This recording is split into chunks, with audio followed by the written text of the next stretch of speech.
कैसे हैं सभी छात्र और छात्राएं। चलिए मैं आपका अपना टीचर गुलशन गौड़ आज मैं आप लोगों के लिए बाल विकास, साइकोलॉजी, पेडागोगी या चाइल्ड डेवलपमेंट का टॉपिक लेकर आया हूं और टेस्ट नंबर उसका हमारा आज 10 है। इससे पहले आपके 9 टेस्ट हो चुके हैं, वो प्लेलिस्ट में पड़े हुए हैं। आप वहां से जाकर अपनी कंप्लीट तैयारी करें और अपने को जज करें। आप यकीन मानिएगा अगर आप ये हमारे दिए हुए टेस्ट कंप्लीट करते हैं तो आपको पेडागोगी में और साइकोलॉजी में या बाल विकास में 30 में से 28 नंबर निश्चित है। आप एक विजन के साथ आगे एक कंटिन्यूटी के साथ तैयारी करिए। चलिए आइए देखते हैं। पहला क्वेश्चन है हमारा विद्यार्थियों के पोर्टफोलियो के लिए सामग्री का चयन करते समय ... का जरूर होना चाहिए। मतलब अगर विद्यार्थियों का पोर्टफोलियो है तो उसमें जो सामग्री का चयन कर रहे हैं तो उसमें क्या जरूर होना आवश्यक है। विद्यार्थियों कॉमा समावेशन, बी अभिभावकों कॉमा समावेशन, सी विद्यार्थियों कॉमा बहिष्करण। उसमें विद्यार्थी और समावेशन ये 2 चीज होनी आवश्यक है। ठीक है, क्वेश्चन नंबर ए आंसर हो जाएगा। क्वेश्चन नंबर 2, एक सशक्त विद्यालय अपने शिक्षकों में, अपने टीचरों में निम्न में लिखित योग्यताओं में से किसे सर्वाधिक बढ़ावा देता है। एक बेहतरीन विद्यालय व विश्वविद्यालय, मजबूत विद्यालय विश्वविद्यालय अपने अध्यापकों में, शिक्षकों में, टीचरों में किस चीज को बढ़ावा देता है, किस चीज को चाहता है वो कि टीचर के अंदर हो। प्रतिस्पर्धात्मक अभिवृत्ति, परीक्षण करने की प्रवृत्ति, स्मृति, अनुशासित स्वभाव।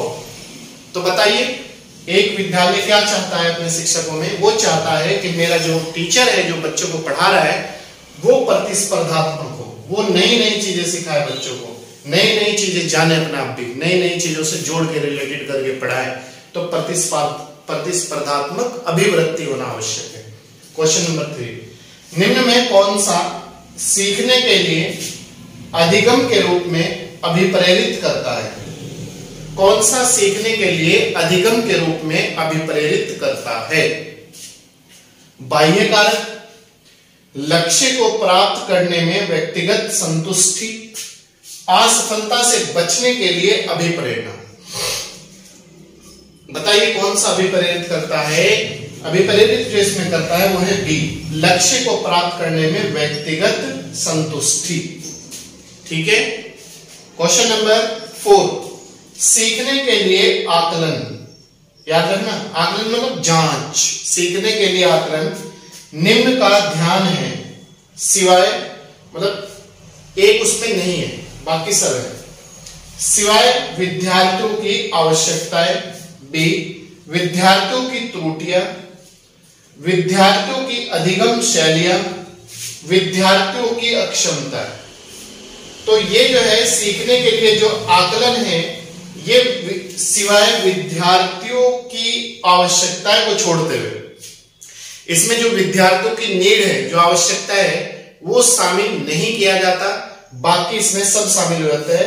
विद्यार्थियों की कमियां हैं उसे भी सॉल्यूशन होता है, अक्षमताओं का भी होता है और अधिगम शैलियों का भी होता है। बाकी ये आंसर इसमें हमारा नहीं है। क्वेश्चन नंबर 5, संवेग व्यक्ति की उत्तेजित दशा है। यह कथन किसका है? मतलब जो संवेग है, जो इमोशनलिटी है, वो व्यक्ति को कुछ गलत कार्य करने के लिए या उत्तेजित करता है या सही कार्य करने के लिए उत्तेजित करता है। राइट और रॉन्ग दोनों पे संवेग का काम होता है। तो ये किसने कहा था? जीन पियाजे, वुडवर्थ, वैलेंटाइन या रॉस? बताइए ये कथन किसका है? ये कथन है आपका वुडवर्थ का। बी आंसर हो जाएगा। ठीक है। क्वेश्चन नंबर 6, अधिगम अक्षमता में किसे प्रभावित नहीं करती? अधिगम जो अक्षमता है, जो सीखने की वो है हमारी, वो किसे प्रभावित नहीं करती? आनुवांशिकता को, वातावरण को, प्रशिक्षण या शिक्षण को, डी राष्ट्रीयता को। बताइए अधिगम जो है आनुवांशिकता को प्रभावित नहीं करता, वातावरण को प्रभावित नहीं करता, प्रशिक्षण और शिक्षण को भी प्रभावित नहीं करता है। आनुवांशिकता को भी करता है, वातावरण को भी, प्रशिक्षण और शिक्षण को भी करता है। जबकि राष्ट्रीयता को यह प्रभावित नहीं करता।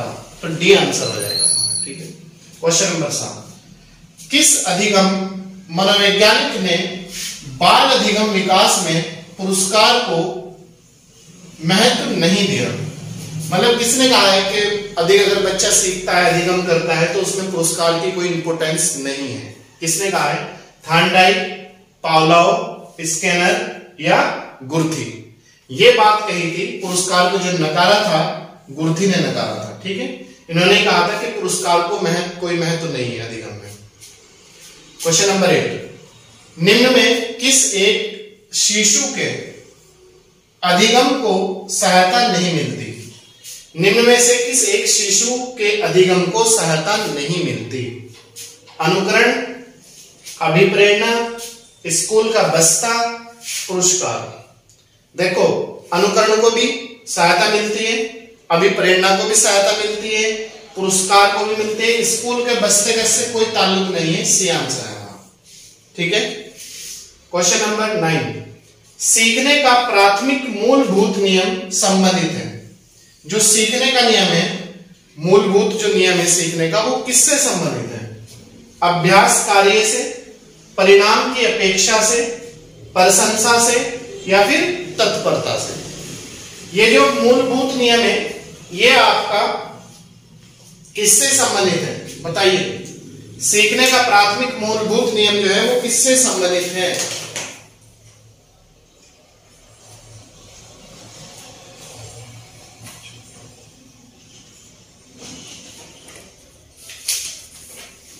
बताइए। ये है आपका तत्परता का नियम, तत्परता के नियम से संबंधित है। ठीक है, तो डी आंसर हो जाएगा। क्वेश्चन नंबर 10, सीखने की प्रक्रिया को प्रभावित करने वाला कारक है, करने वाला, प्रभावित करने वाला याद रखना, कारक है। अनुकरण, प्रशंसा एवं निंदा, प्रतियोगिता, डी है सभी। बताइए, सीखने की प्रक्रिया को प्रभावित करने वाला कारक है, कौन सा है? अनुकरण है, प्रशंसा और निंदा है, ये भी प्रभावित करता है, प्रतियोगिता भी प्रभावित करती है। तो इसका आंसर हो जाएगा हमारा डी सभी। क्वेश्चन नंबर 11 है, बालकों के सीखने में प्रेरणा को किस रूप में उपयोगी माना जाता है? जो मोटिवेशन है, जो बालक सीखते हैं, मोटिवेशन उसमें किस रूप में इंपॉर्टेंट है?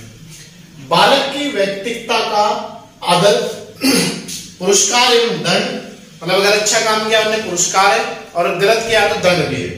प्रशंसा एवं भर्त्सना, अगर अच्छा किया तो प्रशंसा है और गलत किया है तो उसकी आलोचना भी है। डी है सभी।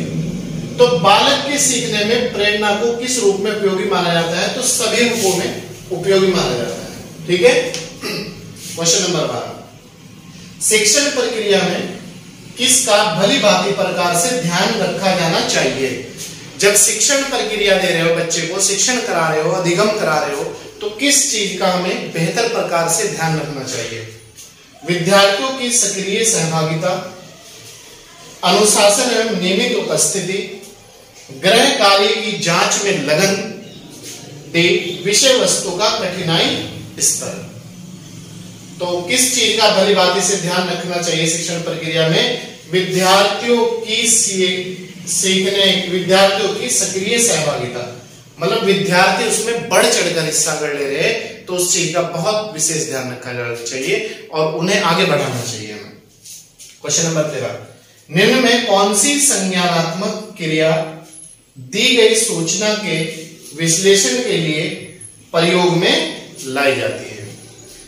कौन सी संज्ञानात्मक क्रिया दी गई सूचना के विश्लेषण के लिए प्रयोग में लाई जाती है? वर्णन करना, पहचान करना, अंतर करना, वर्गीकृत करना, डिवाइडेशन करना। बताइए, कौन सी सूचना विश्लेषण प्रयोग में लाई जाती है? ये लाई जाती है अंतर करना, इंडिविजुअली डिफरेंस, दो बच्चों में के मध्य अंतर। क्वेश्चन नंबर 14, सीखने की तत्परता की ओर संकेत करता है, मतलब सीखने की जो तत्परता है वो कौन से संकेत करता है? थार्नडाइक का तत्परता का नियम, सीखने में सार्थक शिक्षार्थियों का वर्तमान संज्ञानात्मक स्तर, मतलब सीखने में सार्थक शिक्षार्थियों का वर्तमान संज्ञानात्मक स्तर, सी है सीखने के कार्य की प्रवृत्ति को संतुष्ट करना। बताइए इसमें कौन सा है? सीखने की तत्परता की ओर संकेत करता है, बी आंसर। सीखने में सार्थक शिक्षार्थियों का वर्तमान संज्ञानात्मक स्तर। क्वेश्चन नंबर 15 डॉट डॉट के अलावा निम्नलिखित सभी के कारण अधिगम अक्षमता उत्पन्न होती है। मतलब बच्चा सीख नहीं पाता, एक को छोड़ के। सांस्कृतिक कारक, सेरेब्रल डिप्रेशन, संवेगात्मक विध्वंस, व्यवहारात्मक विध्वंस। विध्वंस मतलब समस्या। सांस्कृतिक कारक को छोड़ते हुए बाकी सब ये सीखने की अक्षमता है, ठीक है। सेरेब्रल भी है, संवेगात्मक भी है और व्यवहारात्मक भी है। विध्वंस मतलब रुकावट। क्वेश्चन नंबर 16 डॉट डॉट के अलावा निम्नलिखित समस्या समाधान की प्रक्रिया के चरण हैं। मतलब किसे छोड़ के बाकी सब समस्या प्रक्रिया के समाधान के चरण हैं। परिणामों की आशा करना, बी समस्या को छोटे छोटे हिस्सों में बांटना, समस्या की पहचान करना, संभावित युक्तियों को खोजना। बताइए कौन से? इसमें है समस्या को छोटे छोटे टुकड़ों में हिस्सों में बांटना, ये तो समस्या का समाधान है। बाकी इन्हें पूछा डॉट डॉट के अलावा निम्नलिखित समस्या समाधान की प्रक्रिया के चरण हैं। परिणामों की आशा करना, समस्या की पहचान करना, संभावित युक्तियों को खोजना। तो इसमें बी आंसर हो जाएगा के अलावा। क्वेश्चन नंबर 17 बाह्य अभिप्रेरणा में शामिल किया जाता है। एक होता है, दो अभिप्रेरणा होती है, एक होता है एक्सटर्नल मोटिवेशन, एक होता है इंटरनल मोटिवेशन। तो हमें एक्सटर्नल मोटिवेशन में क्या शामिल किया जाता है वो बताना है। प्रशंसा एवं दोषारोपण, प्रतिद्वंदिता, पुरस्कार एवं दंड, परिणामों का ज्ञान, रिजल्ट का ज्ञान। डी है सभी को। बताओ क्या शामिल किया जाता है इसमें? सभी, बाह्य अभिप्रेरणा में सब शामिल किया जाता है, सभी को, ठीक है। क्वेश्चन नंबर 18 अधिगम को प्रभावित करने वाला व्यक्तिगत कारक है। कौन सी चीज है जो इंटरनली अधिगम, जो सीखने को प्रभावित करता है? संचार के साधन, अध्यापक, परिपक्वता एवं आयु। बताइए कौन सा इंटरनली व्यक्तिगत कारक है? यह है आपका परिपक्वता एवं आयु। अगर हम मैच्योर है तो बेहतर सीख सकते हैं, बड़े हैं, आयु मतलब अच्छी एज है, तब भी हम समझ सकते हैं, बाकी नहीं। अधिगम, संचार के साधन, अध्यापक। क्वेश्चन नंबर 19 व्यक्तित्व एवं बुद्धि में, व्यक्तित्व एवं बुद्धि में वंशानुक्रम की, मतलब जो हमारा व्यक्तित्व है और बुद्धि है उसमें वंशानुक्रम की क्या भूमिका है? नाम मात्र की भूमिका, महत्वपूर्ण भूमिका, आकर्षक भूमिका। बताइए क्या भूमिका है इसमें? इसमें जो भूमिका है वो है नाम मात्र की भूमिका, ठीक है। ये आंसर हो जाएगा। क्वेश्चन नंबर 20 और लास्ट क्वेश्चन है आज के टेस्ट का। सीखना व्यवहार में उत्तरोत्तर सामंजस्य, मतलब समय दर समय, सामंजस्य का मतलब है तालमेल, कंप्रोमाइज की प्रक्रिया है। एक बार फिर देख लीजिएगा, सीखना व्यवहार में उत्तरोत्तर सामंजस्य की प्रक्रिया है, समय दर समय तालमेल की प्रक्रिया है। किसका है ये सिद्धांत? किसने दिया था? करो एवं करो, जीन पियाजे, सिग्नर, कोहेलबर्ग। तो बताइए सिद्धांत किसने दिया था? ये दिया था आपका सिग्नर ने। इन्होंने कहा था कि जो सीखना है ना व्यवहार में, वो समय दर समय सामंजस्य मतलब तालमेल की एक प्रक्रिया है। जैसे जैसे हम सीखते जाएंगे हम चीजों से अपना तालमेल बिठाते जाएंगे। तो ये सिग्नर ने कहा था, ठीक है। तो दोस्तों ये था आज का हमारा 20 नंबर का टेस्ट। इससे पहले आपके 9 टेस्ट हो चुके हैं, वो प्ले लिस्ट में पड़े हुए हैं, आप वहां से जाकर अपनी कंप्लीट तैयारी करें। और आपका जो भाषा वाला टॉपिक है, भाषा हिंदी, वो भी आपके टेस्ट और क्लास प्ले लिस्ट में पड़ी है, आप उसे भी वहां से जाकर कंप्लीट पढ़ें आप, या नोट्स बना लें। और एसएसटी का जो पोर्शन है 60 नंबर का, उसमें आपके 3 सब्जेक्ट आते हैं, ज्योग्राफी, संविधान या नागरिक शास्त्र और इतिहास, वो भी आपके प्ले लिस्ट में पड़े हुए हैं। तीनों सब्जेक्ट आप वहां से जाके तैयार करें।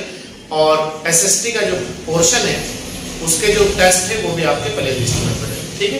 तो चलिए मैं आपका अपना टीचर गुरशेर गौड़। अगर आप हमारे यूट्यूब चैनल पर नए हैं तो सब्सक्राइब कर लीजिएगा, लाइक और शेयर जरूर कीजिएगा, और अगर पुराने हैं तो कंटिन्यूटी के साथ जुड़े रहिएगा, ज्यादा से ज्यादा लोगों को जोड़ने का प्रयास करिएगा। चलिए, थैंक यू।